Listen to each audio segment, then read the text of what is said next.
नमस्कार दोस्तों, स्वागत है आपका स्टडी फॉर सिविल सर्विसेज में। वीडियो को पूरा देखिए। कोई भी आपका फीडबैक है, कोई सजेशन है, तुरंत वीडियो में कमेंट करके जरूर बताइए। अच्छा लगे तो वीडियो लाइक जरूर कर लीजिए और ऐसे वीडियो लगातार फ्री में पाने के लिए चैनल को तुरंत सब्सक्राइब कर लीजिए और बेल आइकन को जरूर टैप कर लीजिए ताकि आगे भी सारे वीडियो आपको मिलते रहे। यूट्यूब में फॉलो करते हैं तो प्लीज ये वाला फ्री टेलीग्राम चैनल जरूर ज्वाइन कर लीजिएगा। सारे नोटिफिकेशन, सारे अपडेट यहीं पे आते हैं, ध्यान रखिएगा। स्टडी फॉर सिविल सर्विसेज का कोई भी पेड ग्रुप अगर आपको ज्वाइन करना है तो सिर्फ 8564805309697523860455 यही नंबर है हमारे, सिर्फ जहां पे कॉल या व्हाट्सएप कर सकते हैं।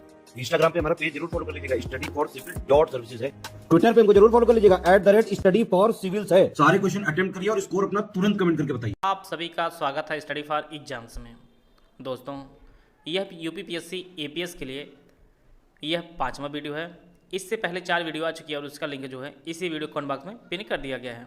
जो लोग वीडियो ना देखे हों वो लोग इससे पहले वीडियो देख सकते हैं।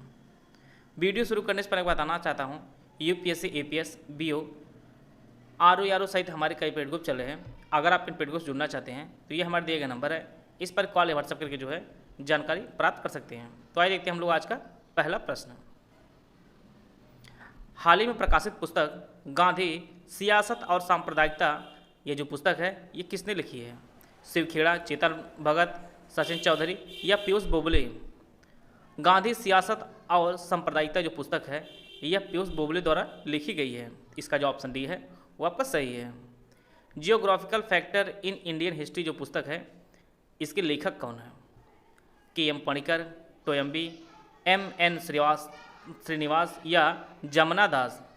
इसका जो सही आंसर है वो ऑप्शन ए के.एम. पणिकर जो है यह geographical factor in Indian history जो पुस्तक है इसके लेखक हैं। द ओडेसिटी ऑफ होप नामक पुस्तक किसने लिखा है? नयनतारा, सलमान रुश्दी, विक्रम सेठ या बराक ओबामा? तो इसके जो लेखक वो आपके बराक ओबामा हैं। अमेरिका के पूर्व राष्ट्रपति बराक ओबामा ने द ओडेसिटी ऑफ होप नामक पुस्तक लिखी है। इसका जो ऑप्शन डी है वो आपका सही है। पद्मनाभ मंदिर कहाँ स्थित है? तेलंगाना, राजस्थान, तमिलनाडु या केरल? पद्मनाभ मंदिर जो है यह भगवान विष्णु का मंदिर है और यह केरल के तिरुवनंतपुरम में स्थित है। इसका जो ऑप्शन डी है वो आपका सही है। आरएससी का फुल फॉर्म आपको बताना है, ऑप्शन आप लोग पढ़ लीजिए। आरएससी जो फुल फॉर्म होता है वह रिजर्वेशन अगेंस्ट कैंसलेशन होता है, जो ऑप्शन ए में दिया गया है, रिजर्वेशन अगेंस्ट कैंसलेशन। चिल्का झील कहाँ स्थित है? उड़ीसा, राजस्थान, मध्य प्रदेश या कर्नाटक? चिल्का झील जो है यह एक उड़ीसा की झील है और यह खारे पानी की झील है। खारे पानी की झील चिल्का झील है और यह उड़ीसा में स्थित है। इसका जो ऑप्शन ए है वो आपका सही है। फोर्ट विलियम कहाँ स्थित है? लखनऊ, भोपाल, कोलकाता या पुणे? फोर्ट विलियम जो है यह एक पर्यटन स्थल है और यह पश्चिम बंगाल के कोलकाता में स्थित है। इसका जो ऑप्शन सी है वो आपका सही है। लोटस टेम्पल कहाँ स्थित है? उत्तर प्रदेश, मध्य प्रदेश, दिल्ली या हिमाचल प्रदेश? जो लोग भी दिल्ली मेट्रो में बैठे हों उनको टेम्पल, लोटस टेम्पल जो है वो लोग जरूर देखे होंगे। तो यह आपके दिल्ली में स्थित है लोटस टेम्पल। इसका जो ऑप्शन सी है वो आपका सही है। यूपीआई का फुल फॉर्म आपको बताना है, unified payment interface, unique payment index या यूनियन पेमेंट ऑफ इंडिया या इनमें से कोई नहीं? यूपीआई की जो फुल फॉर्म है वह यूनिफाइड पेमेंट इंटरफेस होता है। इसका जो ऑप्शन ए है वो आपका सही है। तारीख़ फिरोज शाही की रचना जियाउद्दीन बन्नी ने किस भाषा में किया है? अरबी, फारसी, तमिल या तुर्की? तो जियाउद्दीन बन्नी ने फारसी भाषा में तारीख़ फिरोज शाही की रचना की है। यह जो पुस्तक है इसके लेखक जियाउद्दीन बन्नी जी हैं। इसका जो ऑप्शन बी है वो आपका सही है। The test of my life जो पुस्तक है यह किस भारतीय क्रिकेटर से संबंधित है? कपिल देव, वीवीएस लक्ष्मण, युवराज सिंह या सचिन तेंदुलकर? यह जो पुस्तक है यह युवराज सिंह की है, the test of my life. इसका जो ऑप्शन सी है वो आपका सही है। दक्षिण कोरिया में आयोजित ISSF विश्व चैंपियनशिप में भारत ने कुल कितने पदक जीते हैं? 14, 10, 17, 21? भारत ने टोटल जो है दक्षिण कोरिया में जो आयोजित किया गया था ISSF विश्व चैंपियनशिप में भारत ने टोटल 17 पदक जीते थे, जिनमें 6 गोल्ड था, 6 आपका सिल्वर था और 5 आपका ब्रांज था। टोटल जो भारत ने 17 पदक जीते थे। इसका जो ऑप्शन सी है वो आपका सही है। पंचमहल कहाँ स्थित है? उत्तर प्रदेश, मध्य प्रदेश, आंध्र प्रदेश या हिमाचल प्रदेश? पंचमहल जो है यह आपके उत्तर प्रदेश में स्थित है। इसका जो ऑप्शन ए है वो आपका सही है। सवाल जवाब, बहस, हुज्जत या दिए गए उत्तर पर उत्तर के लिए एक शब्द क्या प्रयोग किया जाता है? उत्तरापेक्षी, उत्तरण, प्रत्युत्तर या उत्तरोत्तर? दिए गए उत्तर पर उत्तर के लिए जो एक शब्द प्रयोग होता है वो आपका प्रत्युत्तर होता है। इसका जो ऑप्शन सी है वो आपका सही है। यहाँ पर संधि किया गया है और ये आपका प्रतिधन उत्तर आपका प्रत्युत्तर होता है। इसका जो ऑप्शन सी है वो आपका सही है। मदिरा पीने वाला जो प्याला होता है उसे क्या कहा जाता है? चश्म, चषक, चषक या चषक? यहाँ पर एक तरह के कई शब्द दिए गए हैं, इनको आप लोग देख लीजिए। मदिरा पीने वाले प्याले को जो कहा जाता है वह चषक कहा जाता है, जो ऑप्शन डी में दिया गया है। यह आपका शुद्ध वर्तनी में भी प्रश्न इस प्रकार से पूछ सकता है। मदिरा पीने वाले प्याला के लिए जो एक शब्द प्रयोग होता है वो आपका चषक होता है। जो लोग इसका पान करते होंगे उनको इस सब के बारे में विशेष रूप से जानकारी होगी। पोषक का उपयुक्त विपरीतार्थक शब्द आपको पहचानना है। चूषक, अन्न पोषक, शोषक या क्षीणकारी?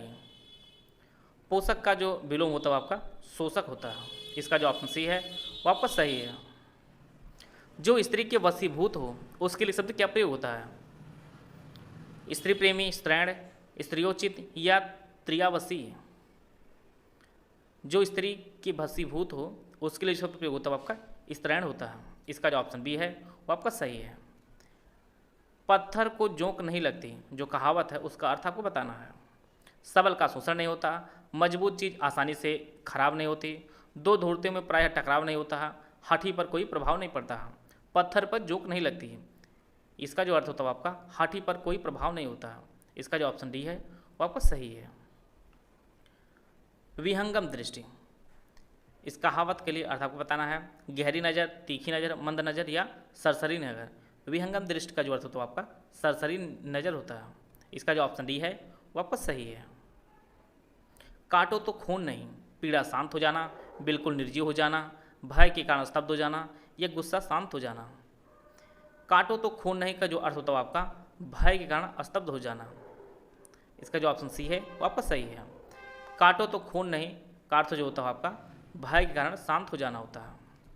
यहाँ पर भी कहावत दी गई है, एक आँख ना भाना, उपेक्षा करना, विरक्त होना, तटस्थ होना या बिल्कुल अच्छा ना लगना? एक आँख ना भाने के जो अर्थ होता है आपका बिल्कुल अच्छा ना लगना होता है, जो ऑप्शन डी में दिया गया है। इसी प्रकार एक और कहावत है, उंगली उठाना, इसका अर्थ आपको बताना है। क्षमा मांगना, अपना महत्व व्यक्त करना, दोष की ओर संकेत करना या अस्वीकार करना? जब उंगली उठाई जाती है तो अर्थात जो है दोष की ओर संकेत करना होता है। इसका जो ऑप्शन सी है वो आपका सही है। मूर्त का विलोम क्या होगा? अमूर्त, प्रतिमूर्त, सम्मूर्त या अदृष्ट? मूर्त का जो विलोम होता है वो आपका अमूर्त होता है। इसका जो ऑप्शन ए है वो आपका सही है। वक्ता का विलोम क्या होगा? आयोजक, प्रायोजक, श्रोता या व्याख्याता? वक्ता जो है जो व्याख्यान देता है और व्याख्यान को सुनने वाले को श्रोता कहा जाता है और यह इसका विलोम होता है। वक्ता का विलोम जो आपका श्रोता होता है। नम का कौन पर्यायवाची नहीं है? गीला, भीगा, आर्द्र या आर्द्रा? नम के पर्यायवाची आपका गीला होता है, भीगा होता है और आर्द्र होता है, आर्द्रा नहीं होता। इसका जो ऑप्शन डी है वो आपका सही है। यहाँ पर आपको पहचानना कौन डर का पर्यायवाची नहीं है? शीत, भीत, भय या त्रास?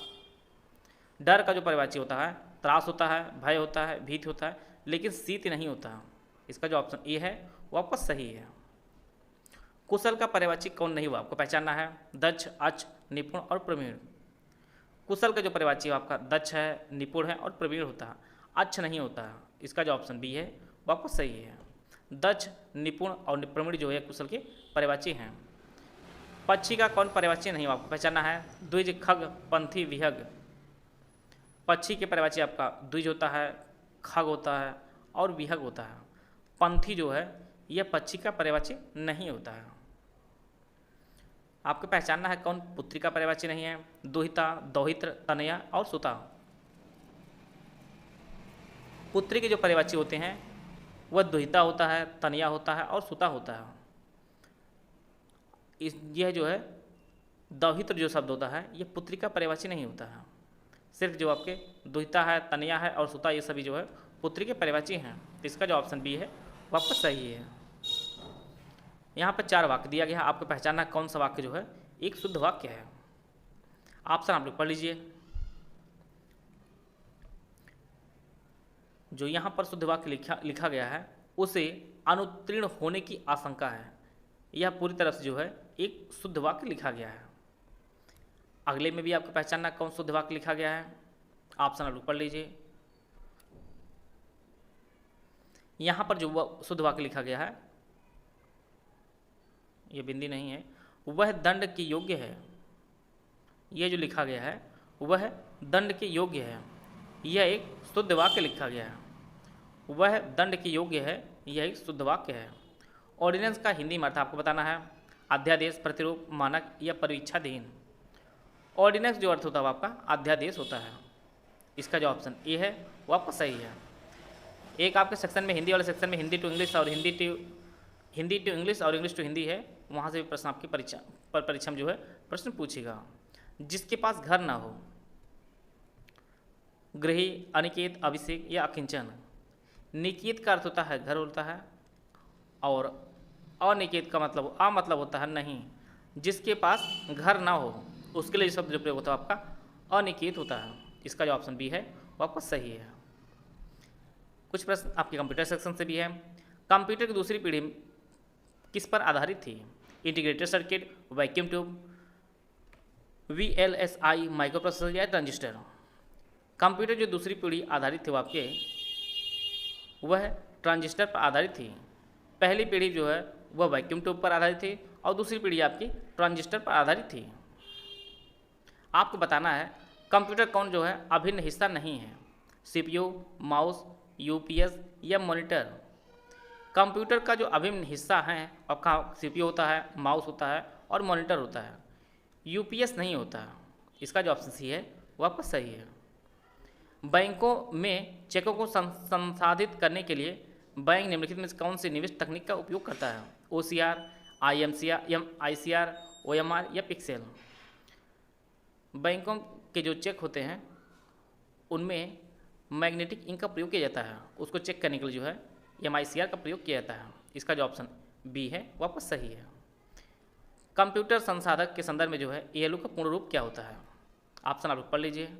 ALU का पूर्ण रूप जो होता है वह अरिथमेटिक लॉजिक यूनिट होता है, जो ऑप्शन डी में दिया गया है। अरिथमेटिक लॉजिक यूनिट यह ALU का पूर्ण रूप होता है। विश्व कंप्यूटर दिवस किस दिन मनाया जाता है? 2 दिसंबर, 5 जुलाई, 14 नवंबर या 3 नवंबर। तो प्रत्येक वर्ष जो आपका 2 दिसंबर को विश्व कंप्यूटर दिवस मनाया जाता है। विश्व कंप्यूटर दिवस प्रत्येक 2 दिसंबर को मनाया जाता है। भारतीय सुपर कंप्यूटर जनक किसे कहा जाता है? रघुनाथ माशेलकर, जयंत नेर्लिकर, विजय भाटकर या नंदन नीलेकणी। भारतीय सुपर कंप्यूटर जो जनक कहा जाता है वो विजय भाटकर जी को कहा जाता है। इन्होंने भारतीय सुपर कंप्यूटर में जो है काफ़ी योगदान दिया है और इसीलिए जो है इन्हें भारतीय सुपर कंप्यूटर का जनक कहा जाता है। कंप्यूटर निम्नलिखित में से कौन सा कार्य नहीं करता है? एग्जीक्यूटिंग, प्रोसेसिंग, अंडरस्टैंडिंग या कंट्रोलिंग। कंप्यूटर में जो है अपना स्वयं की जो है अंडरस्टैंडिंग की क्षमता नहीं होती है। इसका जो ऑप्शन सी है वो आपका सही है। बाकी एग्जीक्यूटिंग, प्रोसेसिंग और कंट्रोलिंग के जो कार्य वो आपका कंप्यूटर करता है। इसका जो ऑप्शन सी है वो आपका सही है। भारत की सिलिकॉन वैली कहाँ स्थित है? हैदराबाद, नोएडा, कोलकाता या बेंगलुरु। भारत के सिलिकॉन वैली जो स्थित वो आपके बेंगलुरु में स्थित है। इसका जो ऑप्शन डी है वो आपका सही है। Indian institute of remote sensing कहाँ स्थित है? हैदराबाद में, नई दिल्ली में, देहरादून में या श्री हरिकोटा में। Indian institute of remote sensing जो स्थित वो आपके Indian institute of remote computing जो स्थित वो आपके देहरादून में स्थित है। इसका जो ऑप्शन सी है वो आपका सही है। किसे भारत की सूचना प्रौद्योगिकी और दूरसंचार क्रांति का जो है जनक कहा जाता है? राजीव गांधी, इंदिरा गांधी, मोरारजी देसाई या चौधरी चरण सिंह। भारत की सूचना प्रौद्योगिकी और दूरसंचार क्रांति का जो जनक कहे जाते हैं आपके राजीव गांधी जी कहे जाते हैं। इसका जो ऑप्शन ए है वो आपका सही है। आशा है आप सभी को बहुत कुछ जानने को मिला होगा। वीडियो को पूरा देखें। धन्यवाद। जय हिंद, जय भारत।